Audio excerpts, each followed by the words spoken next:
परेशान पति आपस में दुख बांट रहे हैं। देखिए, पीसीआर से भी हंसी आ रही है। हमारे यहाँ एक सूरपाल कुशवाहा है पीसीआर में। ये खबर थोड़ी हम आपको आज जीवंत बताएंगे। सूरपाल कुशवाहा जब लेट आते हैं तो मैं उनसे कहता हूं कि आज लेट क्यों आए हो? लेट भाई पीसीआर हेड हैं, अब ये लेट आएंगे तो इनके नीचे वाले भी लेट आएंगे। तो मैंने कहा कि लेट क्यों आए हो भाई? क्या है सर? कुछ मत पूछिए। हमने कहा नहीं, बताओ, दर्द बांटो, बताओ क्या दिक्कत क्या है? क्या है अब आपकी बहू से थोड़ा आज? एक हमारे यहाँ बबलू पांडे हैं, प्रवीण पांडे, वो इनके सरगना के अध्यक्ष हो सकते हैं। ये जो आपस में दुख बांट रहे हैं पति, इनके हमारे प्रवीण पांडे अध्यक्ष हो सकते हैं। मृगेंद्र पांडे हैं, कहने को तो इतने उग्र हैं, इतने तेज तर्रार हैं, लेकिन हम लोगों ने कहा कि आज आपके घर खाना खाने चलेंगे तो कह नहीं, सब एक साथ मत जाइए। समझ रहे हैं? और कैमरा के जो चोटी है मुकेश दरिया, मतलब इनकी कोई कहानी बयां नहीं की जा सकती। ये तमाम चोटियों की कहानी मैं आपको बता रहा हूं। खैर, ये सब के जीवन से जुड़ी हुई है। मैं उपाध्यक्ष होने लायक पात्रता और अहर्ताएं रखता हूं। भाग दौड़ भरी जिंदगी, पैसा कमाने की होड़ और आधुनिकता की अंधी दौड़ में एक चीज जो पीछे छूटती जा रही है वो है परिवार। ये बात सही है, ये बात सही है। परिवार के टूटने की खबर तो अक्सर आती है, लेकिन इसके साथ ही पति पत्नी के रिश्ते टूटने और अब तो हत्या जैसे मामले आम हो चले। एक दौर था जब पतियों की तरफ से पत्नियों को परेशान करने की शिकायतों की भरमार हुआ करती थी। यह हंसी मजाक की बात नहीं है, मैं थोड़ा हल्का कर रहा था, आपको इस खबर से कनेक्ट कर रहा था, इसलिए सब लोगों की कहानी बताया, क्योंकि हर घर की कहानी है। हम व्यस्त रहते हैं, हम अलग उलझे रहते हैं, घर में पत्नियां दिन भर काम करती हैं, उनकी अलग प्राथमिकताएं होती हैं, और वो किससे शिकायत करेंगे? तो किससे शिकायत करेंगे? आपसे ही करेंगे। लेकिन अब महिलाओं द्वारा झूठे केस में फंसाने के मामले तेजी से बढ़ने लगे, और ऐसे ही फर्जी मुकदमों को झेल रहे पतियों के लिए आवाज उठाने का काम किया है राजधानी भोपाल की एक संस्था ने। पत्नियों से पीड़ित और झूठे मुकदमे झेल रहे इन पतियों से विस्तार न्यूज ने भी बात की। शुक्रवार को राजधानी भोपाल में पत्नियों की प्रताड़ना से परेशान कुछ पतियों ने वॉच लीग संस्था में आप बीती सुनाई। ये सभी पति मध्य प्रदेश के अलग अलग शहरों से राजधानी भोपाल आए थे। बताइए आप, संख्या बढ़ रही है। वॉच लीग संस्था ने इन पतियों के साथ प्रेस कॉन्फ्रेंस की और प्रताड़ना के केस मीडिया के सामने उजागर किए। किसी के ऊपर शादी के 16 साल बाद दहेज प्रताड़ना का केस लगाया गया, तो किसी ने झूठे केस में फंसाने की वजह से सुसाइड तक कर लिया। इतना ही नहीं, एक व्यक्ति तो ऐसा भी है जो देख नहीं सकता, फिर भी पत्नी ने मारपीट और घरेलू हिंसा का आरोपी बना दिया। वॉच लीग संस्था में सबसे पहले विस्तार ने उसको भोपाल के बैंक में असिस्टेंट मैनेजर के पद पर तैनात आफ्ताब अली मिले। आफ्ताब अली नेत्रहीन है, मतलब आंख से बिल्कुल नहीं देख सकते। आफ्ताब की शादी 2017 में हुई थी। शादी के बाद नौकरी लगी। नौकरी लगने पर आफ्ताब की पत्नी और ससुराल वालों ने परिवार और माँ बाप को छोड़कर अलग रहने का दबाव बनाया, ऐसा आफ्ताब का आरोप है। लेकिन जब आफ्ताब परिवार से अलग नहीं हुए तो पत्नी उन्हें छोड़कर मायके चली गई और फिर वापस ही नहीं आई, और आफ्ताब के ऊपर उत्तर प्रदेश के अलीगढ़ और गुजरात के गोधरा में मुकदमा दर्ज कराया। मुकदमे में मारपीट और दहेज प्रताड़ना का आरोप लगाया। आफ्ताब का कहना है कि मैं आंख से देख नहीं सकता, मारपीट कैसे करूंगा। विस्तार न्यूज ने आफ्ताब से बात की है, क्या कह रहे हैं आफ्ताब, सुनिए। मेरे साथ स्थिति ये है सर कि जो मैं 2019 से झूठे मुकदमे से जूझ रहा हूँ, और ये जो झूठे मुकदमे हैं वो सारे पूरे नई कहानी, मतलब टोटल नई कहानी, मतलब जिसमें कोई वास्तविकता से जिसका कोई संबंध ही नहीं है, उस पे आधारित और पूरी सिर्फ उन्होंने आवेदन लिख के दे दिया, उनके एडवोकेट ने आवेदन दायर कर दिया और मुकदमा दर्ज हो गया।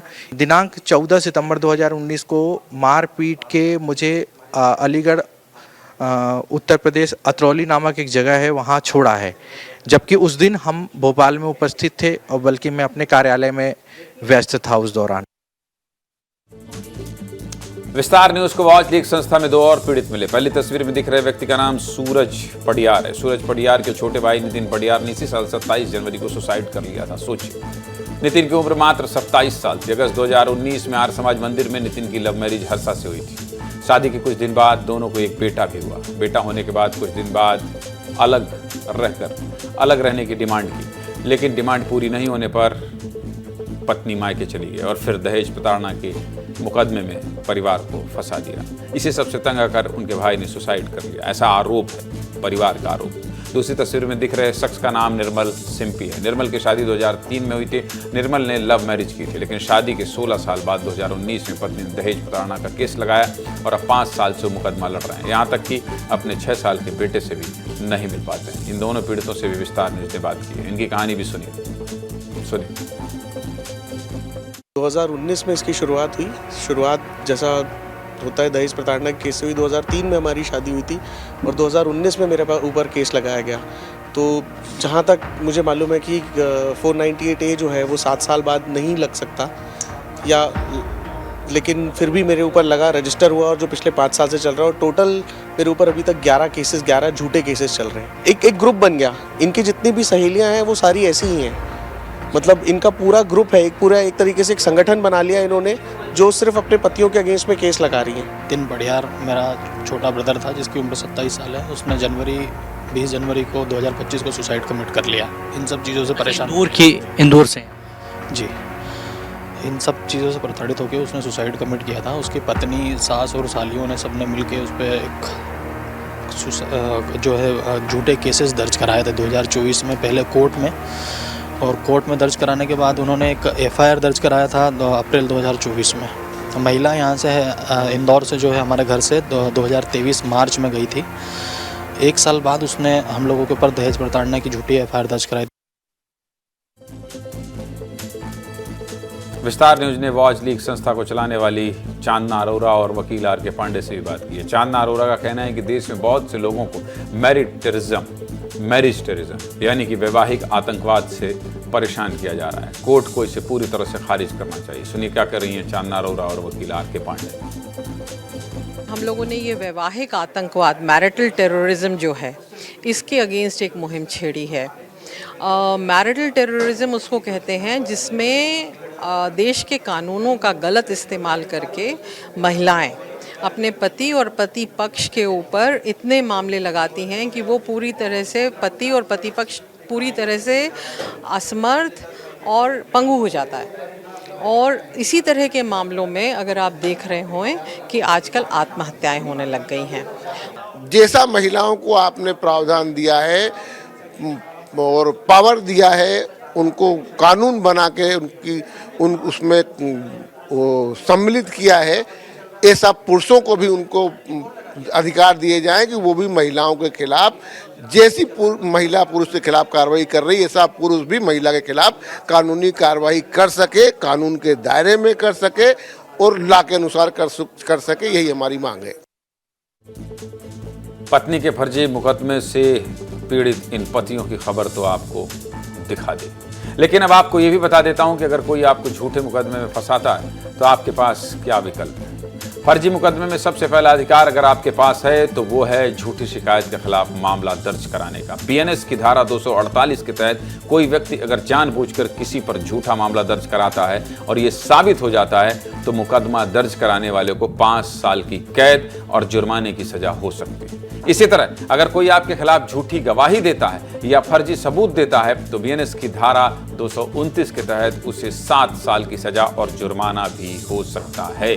इसके अलावा तीसरा विकल्प है मानहानि का दावा करने का। अगर झूठे मुकदमों की वजह से आपकी प्रतिष्ठा को नुकसान पहुंचा तो आप BNS की धारा 356 के तहत मानहानि का दावा कर सकते हैं। दावा सही साबित होने पर आपके ऊपर झूठा मुकदमा लगाने वाले को 2 साल की सजा और जुर्माना भी लगाया जा सकता है। सीधे मुद्दे की बात करें, सीधे मुद्दे की बात यह है कि आधुनिकता अपनी जगह है और रिश्ते अपनी जगह। दरकते रिश्तों को बचाने के लिए पति पत्नी को यह समझना होगा कि खुशहाल जिंदगी की गाड़ी दोनों को मिलकर चलानी होती है। इसके बावजूद अगर किसी बात पर मतभेद है तो ईगो परे रख शांति से चर्चा करें, क्योंकि ऐसी कोई समस्या नहीं जिसका समाधान ना हो। और एक महत्वपूर्ण बात, पति और पत्नी के रिश्ते में कोई तीसरा कोई मध्यस्थता नहीं करा सकता। याद रखिएगा, मेरी शादी को भी 13 साल हो गए।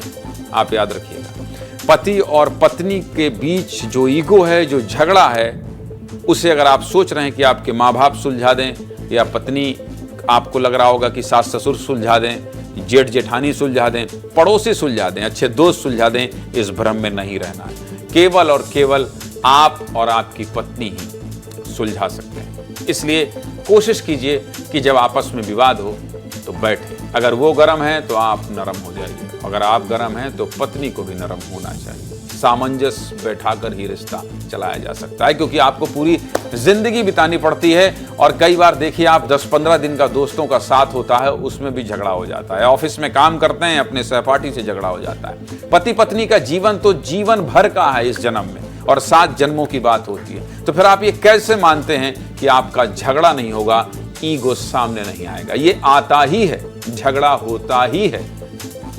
लेकिन सामंजस्य बहुत जरूरी है। और सामंजस्य इसलिए भी जरूरी है क्योंकि बच्चे बड़े होते हैं, बच्चे ये सब देखते हैं, और बच्चों से दूर रहकर आप परिवार नहीं चला सकते। इसलिए आपको सामंजस्य बनाना पड़ेगा। थोड़ी थोड़ी आगे बढ़िए, सब कुछ आसानी से बीत जाता है।